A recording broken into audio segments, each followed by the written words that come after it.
Šios eilės parašytos šiais metais tūkstantmečio minėjimo proga. Ir aš jas pavadinau tauta.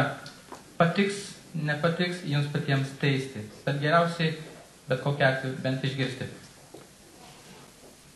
Ji, gimusi iš laisvės ir šalies, kuri iš pančių veržėsi ne kartą, brandina aidą tos šlovės, per tūkstančius balsų sutverta, per tūkstančiais pavasarių sukrautas, jos žiedas žydi giesmėmis.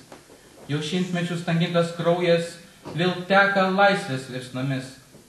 Legendomis ir padavimais apraizgyta, gyva dar josios praeitis.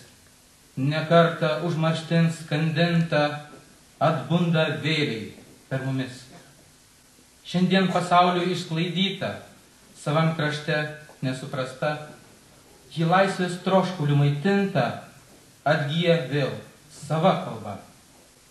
Nesantaikos žaizdų ardyta, jis sveiksta vėliai ir kantrybė, nekarta niekinta, žudyta, pavirsta jos jėga, vienybė.